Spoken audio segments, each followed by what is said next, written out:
ChatGPT vient de réussir le test de Turing, c'est-à-dire un test où l'intelligence artificielle se fait passer pour un humain. Mais est-ce que ça veut dire que ChatGPT arrive au niveau de réflexion d'un humain? Eh bien, pas vraiment. Alan Turing, cryptologue britannique, a participé entre autres à l'élaboration de l'intelligence artificielle dans les années 1940-1950. Dans ses études, plutôt que de se demander « est-ce que les machines peuvent penser ?», il va remplacer cette question par un test. Imaginons A, un homme et B, une femme dans deux pièces séparées.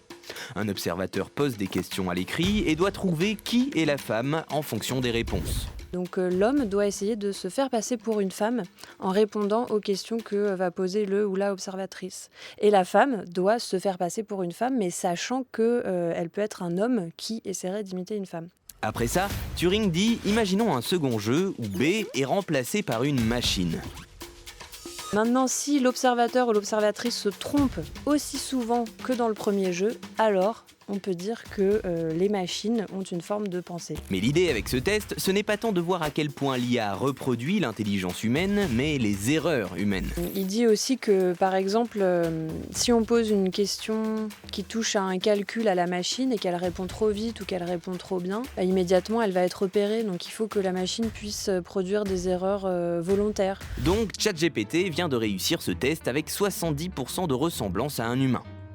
Ça ne veut pas dire qu'il a atteint le niveau de réflexion d'un humain, mais qu'il limite mécaniquement une marge d'erreur qui l'humanise. Vous parlez à quelque chose de vide, qui reproduit des choses, et c'est tout. Et quand elle ne trouve pas dans sa base de données quelque chose, elle va halluciner. En fait, ChatGPT, c'est un perroquet. Mais pas n'importe quel perroquet, un perroquet stochastique. Ça s'utilise en soirée. C'est simple, être un perroquet, c'est répéter sans comprendre. Stochastique, parce que l'IA générative fait appel à un traitement de données. Ces machines, pour autant, ne raisonnent pas.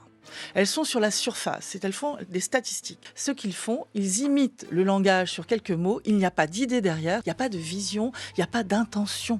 Or, quand je vous parle, j'ai une intention. Ces machines n'en ont pas. Et je crois que c'est ce principe-là qu'il faut comprendre. Pour résumer, le langage est l'association d'une forme et d'un sens. ChatGPT n'est entraîné que sur la forme, donc ça a l'air d'être du langage, mais ça n'en est pas. Cette machine est donc un algorithme qui produit des formes les unes derrière les autres qui ressemblent à notre langage, mais qui n'ont absolument pas ni vision, ni intellect quelconque.